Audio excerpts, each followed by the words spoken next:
So we'll start with HIPAA and then we'll look at other regulations and then the checklists and everything. Mhm. So HIPAA, I think you would be aware what's it for, क्यों use करते Uh, हैं और हाँ, कौन use it's करता है. regarding for the health industries, right?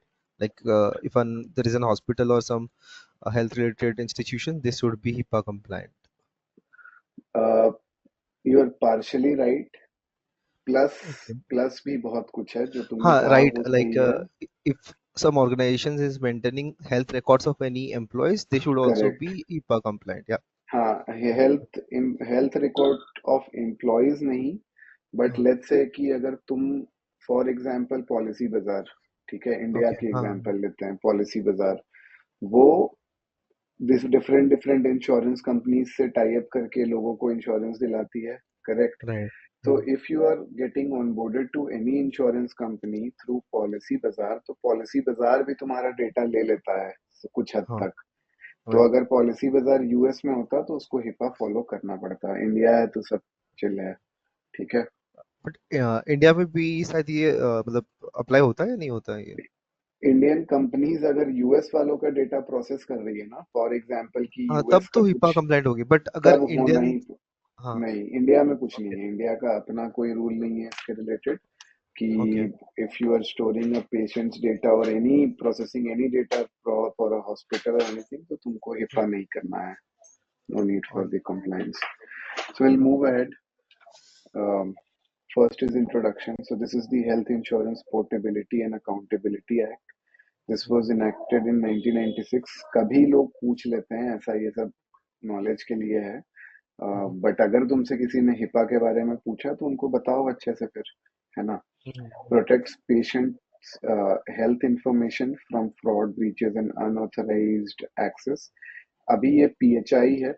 PHI is patient health information and sometimes it's called personal health information as well.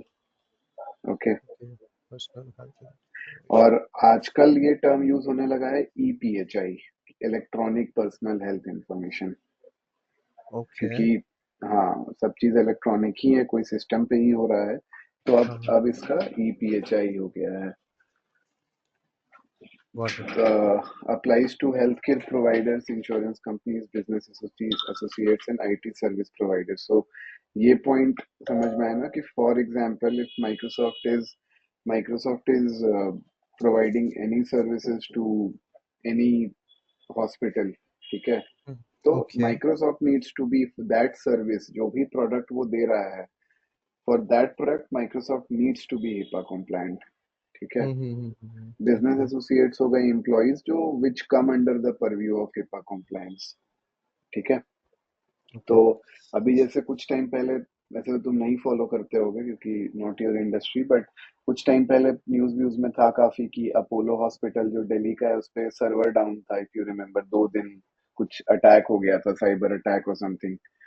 तो India है कि भाई चल गया कुछ, किसी ने पूछा नहीं कि कौन प्रोवाइडर था, किसका डेटा गया, क्या गया, कुछ किसी ने बात ही नहीं की. बट यूएस में ये चीज बहुत अच्छा है ना. आई विश कि समडे ये इंडिया में भी हो कि हेल्थ इंफॉर्मेशन प्रोटेक्ट करना इंपॉर्टेंट है लोगों का, but because this could be exploited in many ways. But let's not get into that, but you got the gist कि सारों पे अप्लाई होता है ये. ठीक है. This is enforced by US Department of Health and Human, so this is okay. HIPAA के 5 ऐसे रूल हैं, बट दीज आर ऊपर ऊपर के rule. You just need to understand them कि देखो, एक है प्राइवेसी रूल है कि defines PHI protection and patient rights. ठीक है. ये है सिक्योरिटी रूल कि क्या सिक्योरिटी स्टैंडर्ड्स होने चाहिए फॉर इलेक्ट्रॉनिक PHI, जो मैं कह रहा था EPHI. ब्रीच नोटिफिकेशन रूल कि कुछ हुआ तो तुम किसको रिपोर्ट किसको करोगे. रिपोर्ट करोगे? हाँ. ठीक है. ओमनीबस रूल की extend compliance to business associates, मतलब कि ऐसा नहीं है कि कोई बंदा तुम्हारे टीम का दूर से काम कर रहा है बट वो हिपा के सिस्टम में एक्सेस कर सकता है. मतलब जहां पे भी कैप जेमिनाई किसी भी यूएस की हॉस्पिटल या कहीं का डेटा रख रहा है, अगर तुमको एक्सेस है तो तुम्हारा तो ऑडिट में तुम आओगे ही. बट अगर कोई दूर का भी बंदा है जो बिजनेस एसोसिएट है जो किसी तरह उसको एक्सेस कर सकता है, तो he also comes under the purview. ठीक है. ओके. Okay. और इन्फोर्समेंट फिर वही हो गया, पेनल्टीज और क्या वायलेशंस हैं एक्सेट्रा। तो this is pretty generic, no one is going to ask about rules और anything, but this is just for your understanding. ठीक है। Who must comply to HIPAA, तो कवर्ड एंटिटीज जो हो गए health care providers, hospital, doctor, clinic, pharmacies, ये तो तुमने यही बताया। ठीक है। Health plans, insurance companies, Medicare, Medicaid. तो फॉर एग्जांपल इंडिया में तुम देखते हो गया तुम्हारे घर में भी कोई ये 1 mg और दो तीन ऐसे वेबसाइट नहीं है जिनसे लोग फार्मीजी और ये सब से फार्मा, हाँ। मेडिसिन मंगाते हैं, बट इंडिया में भाई कुछ नहीं है, तो सब चल रहा है। यूएस में फार्मेसी होगा तो उसको हिपा कॉम्प्लायंट होना पड़ेगा। ठीक है। इनका अभी फॉर एग्जांपल लेट्स से कि फार्मेसी तो इंडियन कंपनी है, करेक्ट। अगर ये उसने अगर कल कोई को, बाहर में सर्विस प्रोवाइड की तो उसको हाँ हिपा का अगर उसने यूएस में अपना ब्रांच खोला कि यूएस के लोग भी फार्मेसी यूज करते हैं, अगर एक बंदे ने भी दवाई मंगाई ना, एक बंदे ने भी, तो इंडिया में यूए फार्मेसी को हिपा कॉम्प्लायंट होना ही पड़ेगा, क्योंकि उसका सारा डेटा तो इंडिया में स्टोर हो रहा है। आई एम अज्यूमिंग कि they are not maintaining a server in US, but if they are then वहां के हिसाब से कॉम्प्लायंस करना पड़ेगा। हिपा एनीवे उनको करना पड़ेगा अगर उन्होंने एक बंदे को भी यूएस के दवाई बेचनी तो। ठीक है। ओके। फिर हेल्थ केयर क्लियरिंग हाउस हो गया, act as a bridge between providers and payers, ये हो गया तुम्हारा पॉलिसी बाजार, क्लियरिंग हाउस। ओके। ठीक है। ब्रिज बिटवीन प्रोवाइडर्स जो नीवा बूपा, मैक्स हेल्थ एटसेट्रा वो प्रोवाइडर हैं, और पेयर्स हो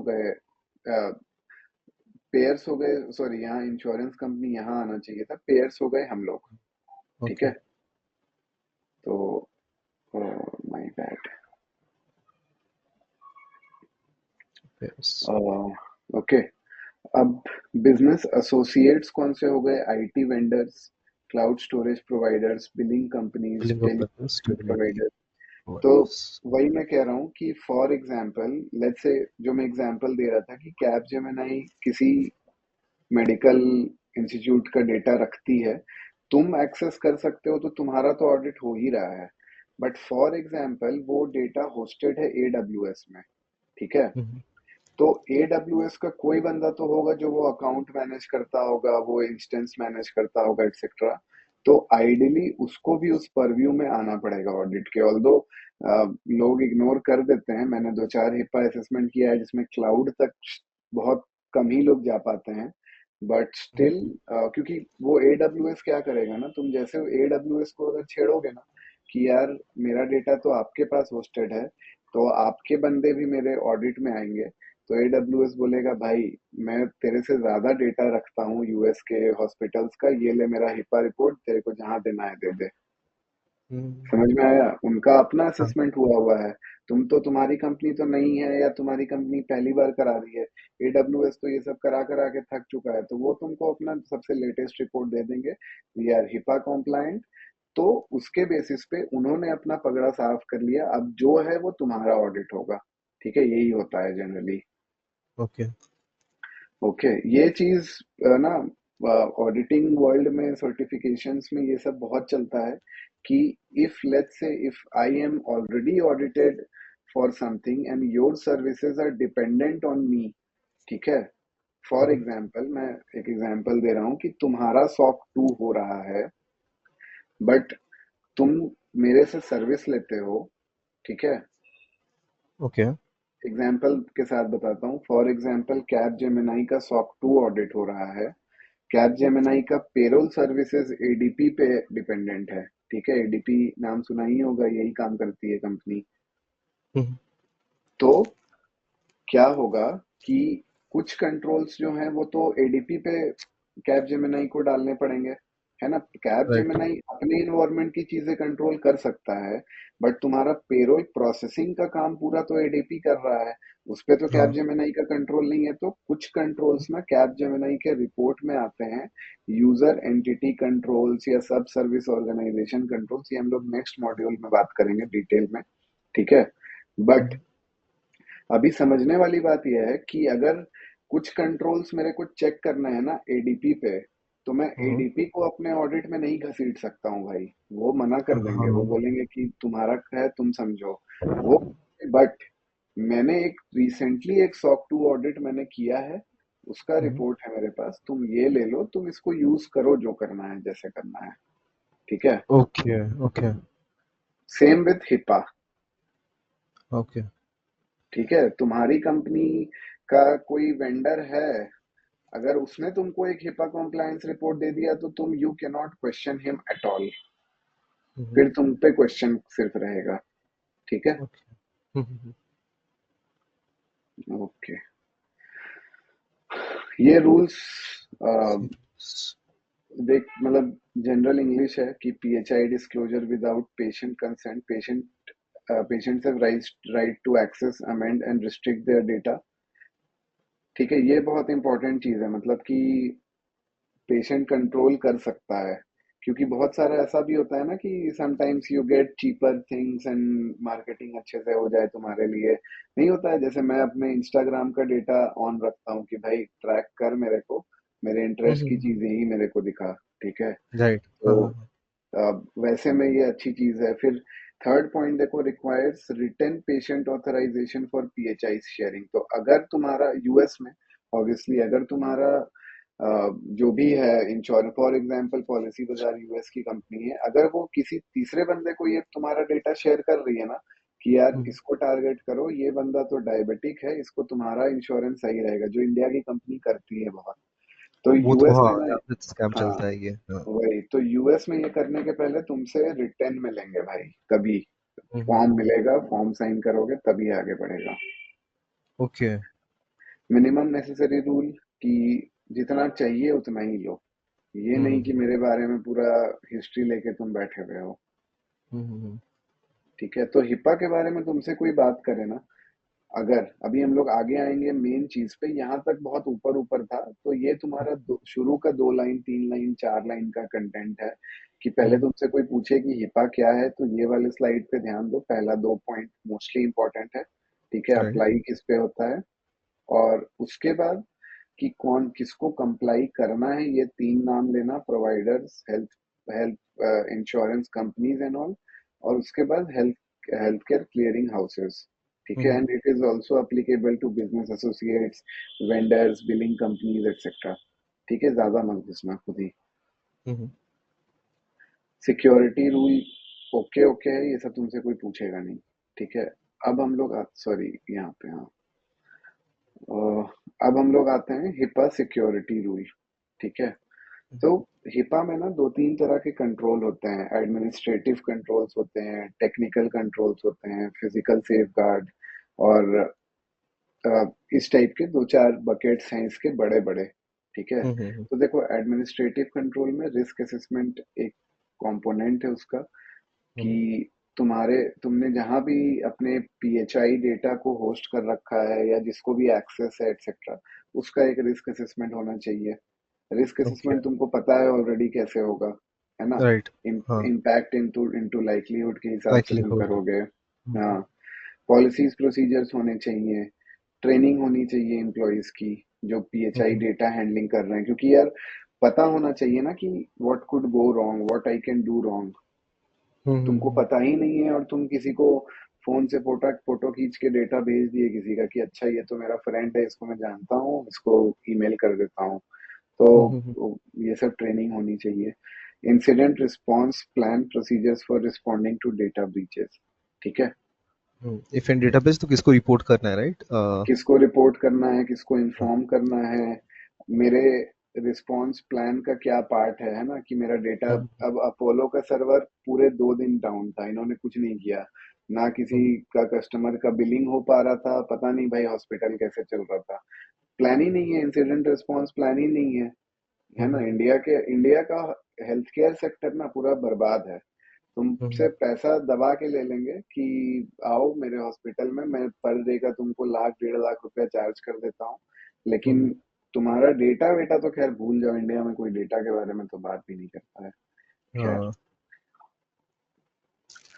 और तो देखो, अभी let's say if I am looking, देखो ये सब चेकलिस्ट में सारी चीजें क्लियर हो जाएंगी, बट कुछ पॉइंट्स थे जो मैंने पीपीटी में लगाया है। फॉर एग्जांपल टेक्निकल कंट्रोल्स, देखो फिर वही सारी चीजें आई सॉक्स वाली, है ना, हाँ, यूनिक आरबैक, यूजर, एमएफए, मॉनिटरिंग। है ना। हाँ। इंक्रिप्शन देखो, इंक्रिप्शन सॉक्स में नहीं चेक करते हैं, लेकिन हम लोग सॉक 1 सॉक 2 ये सब में हम लोग इंक्रिप्शन चेक कर लेते हैं, ठीक है। ओके। उसके बाद audit logs and monitoring, audit logs हम लोग सॉक्स में भी देखते थे, करेक्ट। यप। ये automatic log off HIPAA requirement है। मल्टी फैक्टर ऑथेंटिकेशन ये सब सॉक 2 और ये सब का रिक्वायरमेंट है। बट तुम देखो, वही मेरा कहना था फर्स्ट सेशन से ही कि ना ये सारे इंटरलिंक्ड हैं, ऐसा नहीं है कि दैट्स वाई लोग कहते हैं कि एक्सपीरियंस वाले बंदे को लो ताकि उसको सारी चीजें पता है। अगर इसीलिए मैं कहता हूँ ना कि मैं किसी इंटरव्यू में जाता हूँ, मैंने कोई ऑडिट नहीं करा हुआ है, आईरैप मैंने नहीं किया है ऑस्ट्रेलिया वाला, बट मैं उनको कॉन्फिडेंटली बोलता हूँ कि भाई मैं कर लूंगा क्योंकि मैंने इतने ऑडिट किए हैं।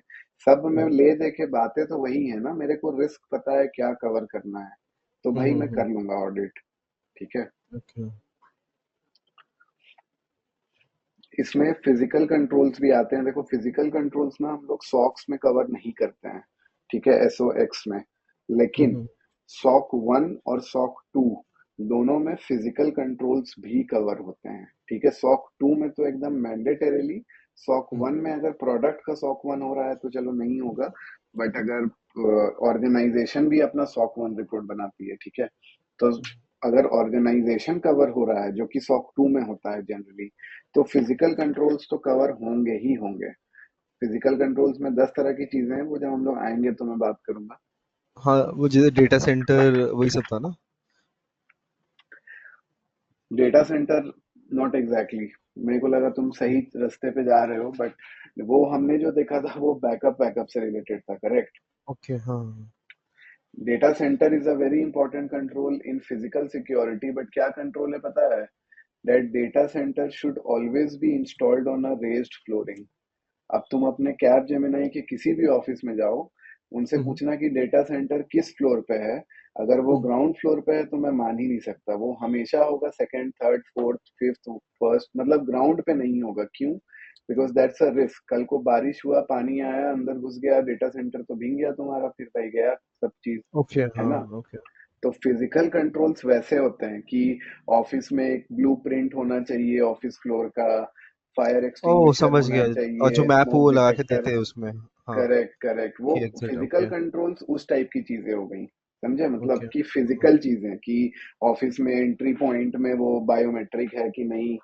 एक कंट्रोल मैं बता रहा हूँ जो लोग नहीं देखते हैं, बट लेट्स से ऑफिस का डोर, तुम्हारे ऑफिस का जितना डोर होगा ना, तुम खुला छोड़ दो वो 3 सेकंड के अंदर बंद होगा, ठीक है। वो चांस हम्म। ही नहीं है कि खुला रहे, अगर एंट्री एग्जिट पे तुम्हारा आईडी कार्ड लगता है तो, है ना। राइट।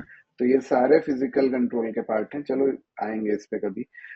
तो फैसिलिटी एक्सेस कंट्रोल्स, ठीक है, कि कोई बंदा कहीं नहीं घुस जाए, स्पेशली कैब जेमिनाई का डेटा सेंटर तो चलो मान लो होगा भी नहीं उड़ीसा में, बट कहीं तो होगा बैंगलोर बैंगलोर वाले में, या हम्म। क्लाउड पे होस्टेड होंगे तो आई डोंट नो। तो डेटा सेंटर भाई सबको एक्सेस ही नहीं रहता है, पता नहीं तुम देखे हो या नहीं, बट मैं ऐसे बहुत ऑडिट्स में गया हूँ, एलटीआई, माइंड ट्री और ये सब कंपनीज में, जहाँ पे ना डेटा सेंटर रूम के बाहर एक रजिस्टर रखी रहती है, जो बंदे जा रहे हैं ना उनको अपना पूरा डिटेल एंट्री। डाल के ही ओके। खुलता है वो गेट। इवन मैं एज एन ऑडिटर गया था तो भाई मेरे से भी पूरा एंट्री कराया, तभी मेरे को एंट्री दी उसमें। ओके। तो यही सीन है।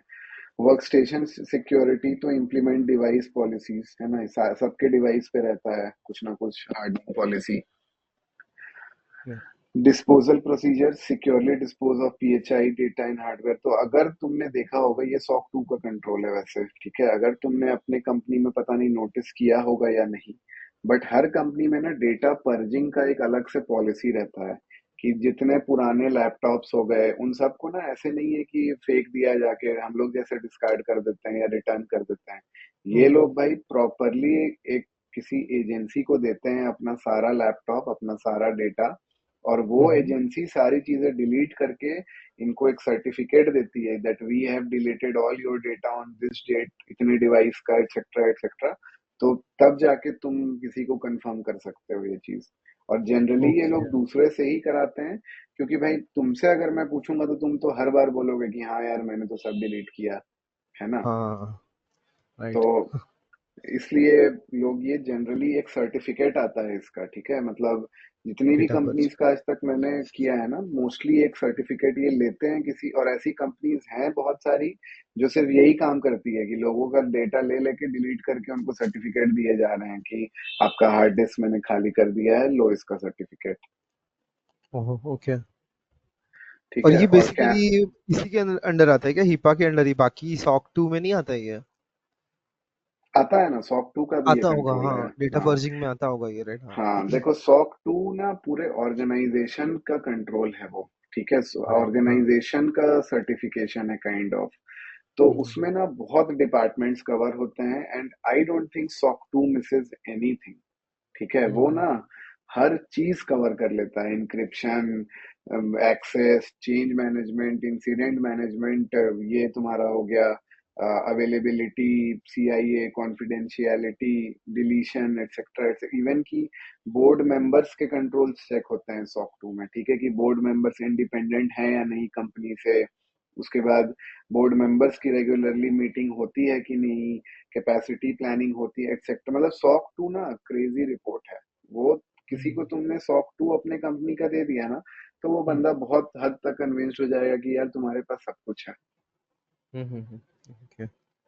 ठीक है, और उसका मार्केट में डिमांड भी बहुत है। मतलब जब हम लोग करते थे सॉक 2 ना, तो एक एक क्लाइंट को सॉक 2 का हम लोग बिलिंग करते थे, एक रिपोर्ट का 2 महीने का काम है, ठीक है, 2 महीने ओके। के काम का हम लोग उनको 35-40 लाख रुपए लेते थे भाई, एक रिपोर्ट का, ठीक एक है। रिपोर्ट का, ओके। हाँ, और अगर साथ में सॉक 1 भी करा रहे हो तो सॉक 1 थोड़ा सस्ता रिपोर्ट है, वो 10-12 लाख, ऐसे अच्छी कंपनी है तो 15 लाख, बट दोनों हम्म। मिला के भाई तुम सोचो, जो कंपनी सॉक 1 करा रही है, मतलब 2 करा रही है, वो 1 तो करा ही रही है, ठीक है। तो ओके। मोर और लेस तुम सोचो कि हम लोग का 3 3 महीने के एफर्ट का 60 लाख रुपए का बिजनेस था एक कंपनी से। तो अच्छा ओके। बिजनेस है यार ये, मतलब वैसे देखो तो अगर वैल्यू के हिसाब से भी, हाँ। ठीक है। अभी और अभी जैसे मैं यूएस वालों के साथ काम करता हूँ, तो भाई वहां तो क्रेजी पैसा है। तुमको पता है हिप्पा कॉम्प्लायंस का कितना पैसा हम लोग देते हैं ऑडिटर को?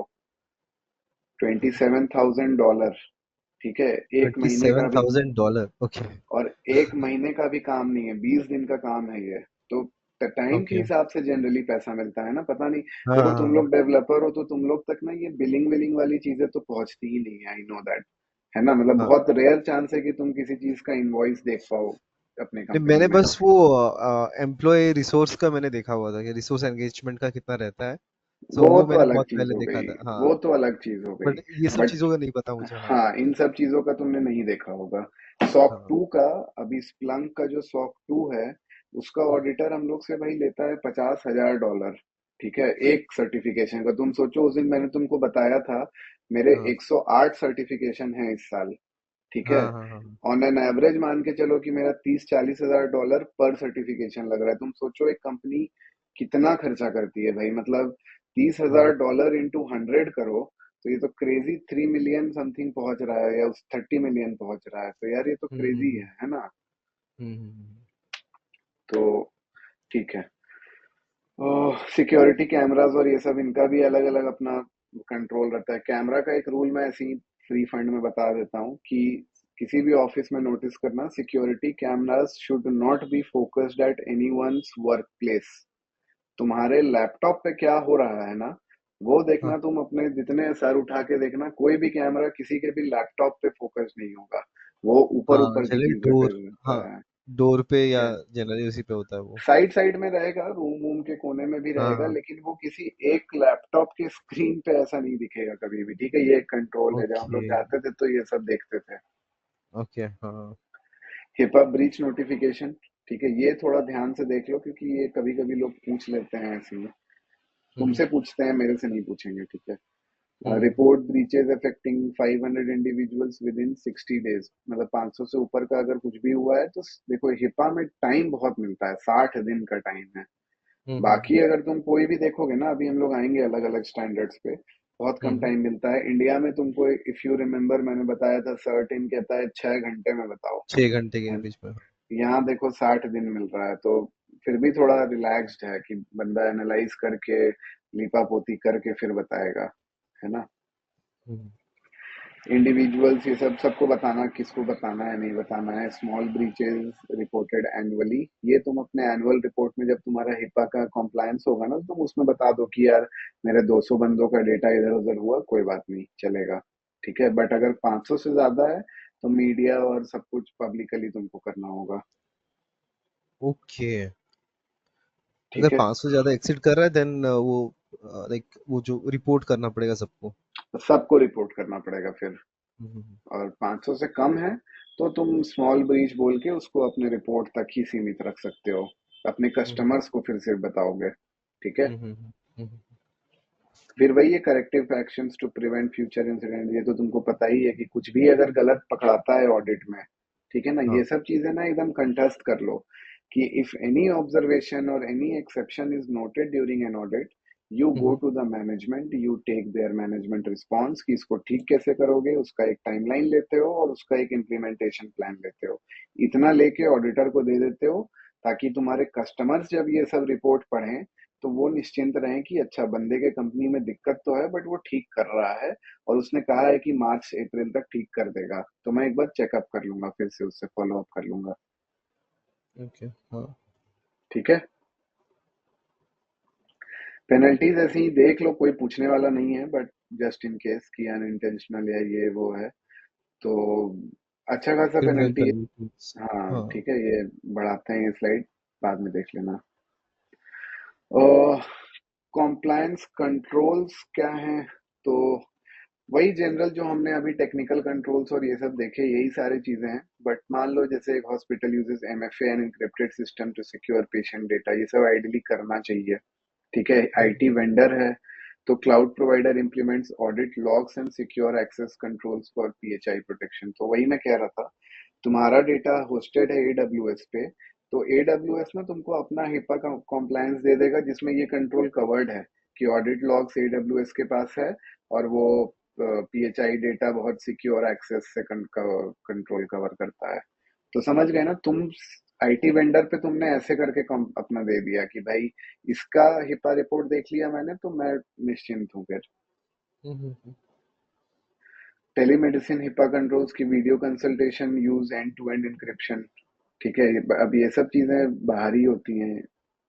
हाँ, जो वीडियो कंसल्टेशन था ये तो बात है। हाँ, फिर बेस्ट प्रैक्टिसेस यही है कि देखो, कंडक्ट एनुअल असेसमेंट, तो ये ना रिक्वायरमेंट नहीं है as such for the company, लेकिन तुम्हारे कस्टमर ना भाई तुम्हारे में एकदम पीछे पड़े रहेंगे कि मेरे को दिखाओ अपना हिपा रिपोर्ट हर साल। क्योंकि तुम अभी ना, मैंने तुमको प्राइस बताया, मेरी कंपनी हम्म। का अभी जो हिपा रिपोर्ट हम लोग बनवा रहे हैं एक प्रोडक्ट का, तुम सोचो फॉर वन प्रोडक्ट, स्प्लंक में कितने प्रोडक्ट हैं भाई, और इफ आई टेक सिस्को तो फिर प्रोडक्ट्स की तो गिनती ही नहीं है। तुम सोचो हाँ। मैंने एक प्रोडक्ट का, अभी हम लोग का एक प्रोडक्ट है स्प्लंक अटैक एनालाइजर, उस प्रोडक्ट का मैंने अभी हिपा असेसमेंट खत्म करवाया है, ऑडिटर ने हमें $27,000 का बिल भेजा है एक प्रोडक्ट का। ऐसे तुम सोचो मेरे 7-8 प्रोडक्ट तो मैं जानता हूँ जिनका हिपा असेसमेंट हो रहा है, तो crazy amount of money they are making सिर्फ यही कर करके। राइट। और बिग फोर में देखो यार फायदा क्या है ना, बिग फोर में अगर कोई घुसता है बंदा, तो बिग फोर में मजा है पार्टनर बनने में, ठीक है, that you are a partner in the company. तुमको ये जो हर बिलिंग, ये मैं एडिशनल इन्फो दे रहा हूँ, nothing related to GRC, but मैं हम्म। ऐसे ही तुमको एक बता रहा हूँ कि जो बंदे बिग फोर में टिक जाते हैं, जैसे मेरा भी कभी प्लान है कि आज से 10 साल बाद अगर मन किया तो मैं एज अ पार्टनर चला जाऊंगा, ठीक है। पार्टनर का क्या मजा है कि कंपनी के हर बिलिंग पे तुम्हारा शेयर होता है, परसेंटेज। फॉर एग्जाम्पल, तुम्हारे ओके। अगर तुमने अगर तो हर बंदे का टीम होता है, हर पार्टनर की अपनी टीम होती है ना, मैं एक पार्टनर के साथ काम करता था, तो फॉर एग्जाम्पल मेरे पार्टनर को अगर अ, मेरा पार्टनर साल में 10 करोड़ की बिजनेस करता है, ठीक है, तो पकड़ लो कि वो ना उसमें से कुछ परसेंटेज तो वो ऐसे ही ले रहा है, प्लस उसकी जो सैलरी है that's a different thing. But ये पार्टनर समझा नहीं मैं एग्जैक्टली exactly. अब थोड़ा एक्सप्लेन करोगे? देखो बिफोर का केपीएमजी पार्ट। या किसी हाँ। भी बिग फोर का हायरार्की क्या है, एनालिस्ट, हाँ। एसोसिएट एनालिस्ट, हाँ। Consultant, assistant right. Manager, manager, senior manager, associate director, director, director के बाद आता है पार्टनर। ठीक है, डायरेक्टर पे ओके। तुमको 3-4 साल झिलवाएंगे ये लोग, तभी हाँ हाँ। पार्टनर बंदा बनता है। पार्टनर का ओके। मतलब है you are now a partner in the firm. Basically you have stakes in the firm. ओ और वो ओके, ऐसा, अंडरस्टूड हाँ, नाउ। हाँ और हाँ हाँ। स्टेक्स तो सबके पास होता है। अभी मैं भी सिस्को का एम्प्लॉय हूँ तो मेरे पास स्टेक्स हैं सिस्को के, दैट्स अ हाँ डिफरेंट हाँ। थिंग। बट मैं सिस्को के हर पैसे पे पैसा नहीं कमा रहा हूँ ना। सिस्को अभी Yes. जाके रेवेन्यू करे 10 कस्टमर को 50 चीजें, $50 बिलियन का सिस्को का ईयरली रेवेन्यू है। मेरे को तो हम्म, कुछ नहीं मिलता है भाई, मेरा मेरा तो वही स्टॉक शेयर जो है और जो सैलरी है मेरी। करेक्ट। या। लेकिन केपीएमजी का जो पार्टनर है ना, अगर उसने साल में 1 करोड़ का बिजनेस किया तो हम्म। उसका सैलरी तो है ही 1 करोड़ रुपया। वो अलग चीज है, वो तुमको मेरे को जो सबको मिलता है वो है। प्लस उसका जो इंसेंटिव बनता है ना, वो उसको 1 करोड़ का पकड़ लो, 30-40 लाख रुपया उसके पॉकेट में जाता है। Because he is now a partner in the firm and these are the projects under his bucket. समझा मैं, अभी समझा। समझ। हाँ। हाँ हाँ। तो खैर, कहाँ से कहाँ हम लोग आ गए। बेस्ट प्रैक्टिसेस देख लेना, कुछ खास नहीं है, ठीक है, यही सारी चीजें तुम हर जगह देख रहे हो। हाँ, कंक्लूजन ये है। कंक्लूजन यही है हाँ, ये भी हर जगह दिखते हैं, वही क्रिटिकल है, covered entities must comply with HIPAA security, ये सब must be enforced, organization must maintain, non compliance can lead to severe financial and legal penalties. ठीक है, इस पे हिपा खत्म। अभी तुम मेरे को बताओ कि हिपा का चेकलिस्ट राइट अवे देखना है या मैं बाकी रेगुलेशंस भी कुछ कवर करूं और फिर एक ही बार में हिपा का चेकलिस्ट और डेटा प्राइवेसी वो असेसमेंट ये सब अपन दिखाऊं। लास्ट में देख लेंगे, जो भी चेकलिस्ट है ना, वो अपन लास्ट हाँ में देख लेंगे। बट ठीक। मेरा एक क्वेश्चन है आपसे। तो आपने हाँ। जब भी हिपा असेसमेंट किया था, तो आपने जनरली हम्म। कौन से कंट्रोल से फोकस किया था, एंड मतलब क्या क्या प्रोसेस था उसका? भाई एक पूरा, छोटा सा ओवरव्यू दे देना मुझसे। पूरा चेकलिस्ट देखना पड़ता है। ठीक है, okay. You have to go through that entire checklist, you can not select controls. अपने जो चेकलिस्ट है ना हिपा की, वो बहुत बड़ी हम्म चेकलिस्ट है। हम्म। ऑनलाइन मिल जाती है, पब्लिकली अवेलेबल है, चेकलिस्ट नहीं, हिपा का गाइडलाइन अवेलेबल है। उस गाइडलाइन के बेसिस पे अपन चेकलिस्ट बनाते हैं। ठीक है। ओके, हमें टेलर मेड नहीं होता ये, मतलब टेलर टेलर मेड नहीं कब कर। होगा? टेलर मेड होगा लेकिन जब कंपनी तुमको बोलेगी कि यार ये तो मैं करता ही नहीं हूँ, ये तो हाँ, मैं स्टोर ही नहीं करता, तब तुम बोलोगे कि अच्छा ये कंट्रोल आप पे एप्लीकेबल नहीं है। तो ठीक मेरी है, अंडरस्टैंडिंग ये थी कि पहले हम एसएस कंपनी की ऑर्गेनाइजेशन को समझेंगे, बिजनेस समझेंगे, जैसे आपने बोला था। वो उसके हम बाद लोग करते पॉलिसी हैं बेसिस वो, पे हम हाँ। टेलर मेड करते हैं ना। हाँ, नहीं नहीं, ये बात एकदम तुम्हारी सही है। लेकिन ना हिपा कि क्योंकि कौन सा इतना, एप्लीकेबल। हिपा इतना रेगुलेटेड चीज है ना, इसमें हम लोग क्या करते हैं ना, क्लाइंट को पूरा चेकलिस्ट देते हैं और उससे फिर डिस्कस करते हैं कि भाई अब तू है बता तेरे हिसाब से क्या एप्लीकेबल है क्या नहीं कंट्रोल। है। हेलो। सॉरी, आपकी वॉइस ड्रॉप हो गई थी। हाँ, बोलिए। हाँ, मैं कह रहा हूँ कि देखो हिपा इतना क्रिटिकल है कि इसमें तुम पूरा चेकलिस्ट दोगे क्लाइंट को। ठीक है, और ओके तब उससे पूछोगे कि भाई तू बता तेरे पास क्या है नहीं है, उस हिसाब से मैं अपना असेसमेंट करूंगा आगे। इसमें ओके। तुम पहले से नहीं उसको ये लीवे दोगे कि अच्छा मैं आपके बिजनेस और इसके टाइप से मैं करता हूँ, इसमें तुम जाओगे फुल चेकलिस्ट लेके। ठीक है, ओके, समझा। ठीक है, जैसे हम्म सर्वेन्स ऑक्सली हो गया जो सॉक्स हमने देखा था, हम्म सॉक्स में भी यही है कि तुम जाओगे अपना पूरा चेकलिस्ट लेके, भाई उसके पास कुछ नहीं है तो वो अलग बात है, बट तुम जाओगे सब कुछ लेके। ठीक है, hmm. But if you are doing a SOC 1 and SOC 2 तो तुम जनरली लोगों से ऐसे पूछ के और इस टाइप से जाते हो कि यार कि क्या प्रोसेस है क्या नहीं है, तब तुम उस हिसाब से उनका ऑडिट करते हो।